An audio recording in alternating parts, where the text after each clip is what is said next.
There is a legend only a few people know.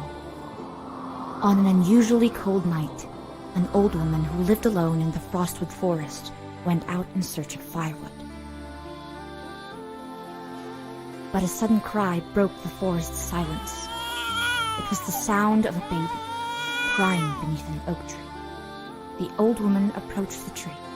A baby girl lay alone, abandoned in the wild forest on the cold winter's night. The cry touched the woman's heart. She held the baby and gently wiped her face. Suddenly, the child stopped crying and gave her a sincere smile. Just as she smiled, the sky lit up with one of nature's most beautiful phenomena. For this reason, the old woman named her Aurora. Aurora grew up into a cheerful little girl, raised as the old woman's grandchild.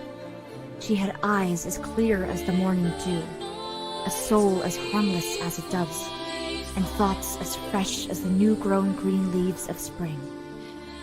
Aurora lived in perfect harmony with the purity of nature. One day, Aurora witnessed a pack of wolves hunting one of her dear friends. As she approached the injured deer, she felt deep sorrow for the first time in her life. In her sadness, Aurora began to chant. Her beautiful chant expressed her hope for goodness and harmony. The land around her became radiant, and the deer's injury healed. Watching from a distance, her grandmother realized Aurora was no ordinary child. Meanwhile, in the neighboring village of Silverton, rumors flew about the Emperor's latest decree. If anyone could heal his illness, he would reward them greatly. Among those who heard the news was a young, ambitious musician named Beck. Beck ventured into the woods to look for medicinal herbs for the Emperor. Instead, he saw a miracle. A young woman chanted in the woods, and her beautiful voice affected all living things. Wild animals became tame, dry flowers blossomed, and dark souls became as pure as the waters of a spring. Beck revealed himself, surprising Aurora. In her innocence, however, she didn't realize Beck intended to use her for his own ambition. He told her the evil world needed to be healed by her magical voice. Convinced by Beck's crafty words, Aurora agreed to go with him. At first, her grandmother forbade her from leaving, but then she changed her mind. She realized Aurora needed to find her own destiny, explore the world, and learn who she truly was. Now, two unlikely companions embark on an adventure together. A naive woman who believes the world to be as beautiful and pure as her own soul, and an ambitious young man ready to fight for worldly possessions. How will their story end?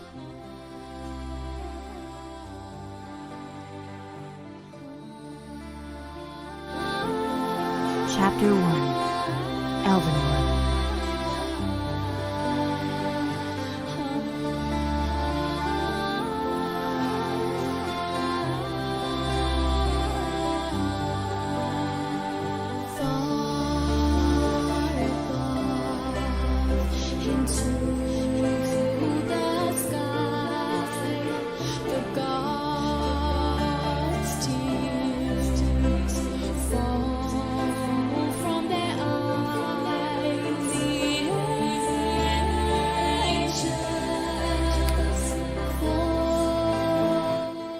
Beck, look at this place. It's so gloomy. Didn't you say this is the Elven Palace? Grandma told me the land of the elves and fairies was beautiful. That's just a myth. This place has long been this way. Let's hurry through so we'll reach the Imperial capital quicker. Humans? What are you doing here? Oh no! An elf! Well, we just want to pass through, really. We're heading to the Imperial capital. Excuse us. Hello, Miss Elf. You're as pretty as I imagined you would be. I always thought elves and fairies were beautiful creatures that lived in a beautiful village. I was a bit disappointed when we arrived and saw this place. Psst! Aurora! What are you saying? How dare you talk like that, little girl? What do you know about us? I thought elves and fairies would sing and rejoice, but I sense a lot of fear in this place. Okay, I'm done. I'm sorry, miss. This child does not know anything about you. Please do not harm us. I would have been upset if the sentence came from your mouth instead of hers. But the child's words are true. Who are you? My name is Aurora. May I enter the village? Aurora. You are allowed. But you, the man, stop there. Only she may pass.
Stage complete.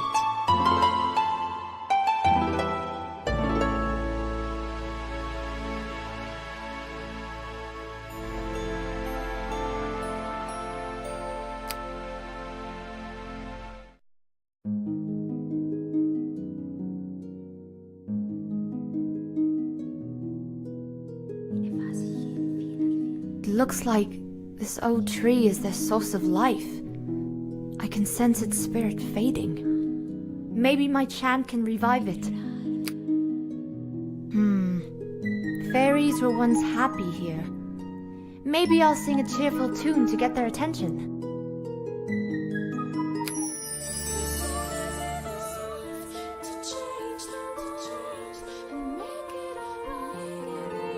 Aurora? What have you done? The fairies have reappeared in response to your chant. Is this real? My grandma once told me the fairies only feel at home in a place full of happiness. I sang a happy song because I thought it might attract them. But how can this be? They have long since forsaken this place. I do not know, but I believe happiness can overcome all bad things.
Stage complete.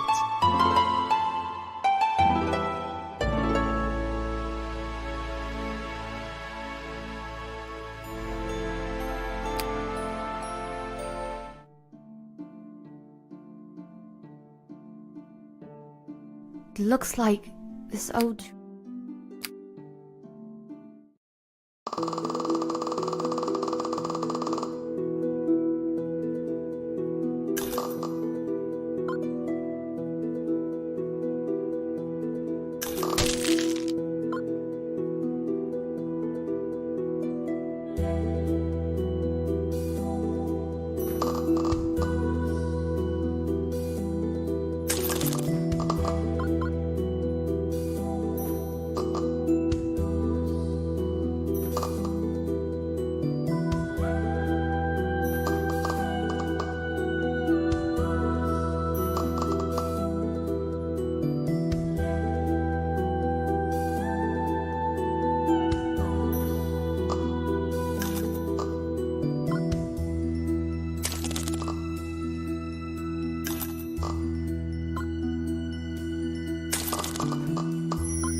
Stage complete.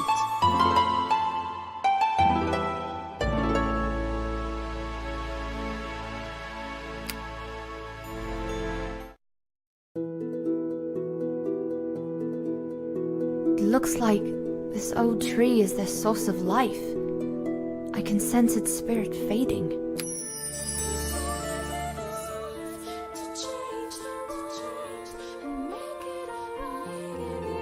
Impossible! The elder tree has been restored. But how? I could feel the spirit within the tree. Fear dominated the spirit and nearly destroyed it. What happened? Now I know you're not an ordinary girl. Several years ago, an evil witch cursed this place. Her curse filled all living things here with deep fear. This once was a land of beauty and joy. As you sing for us, I feel it returning.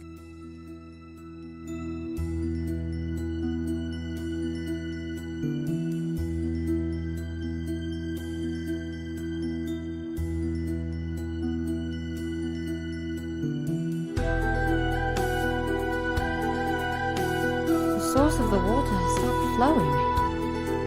No wonder life here struggles to survive. How can they live in such a ruined castle? Couldn't they rebuild it? It seems they lost their confidence.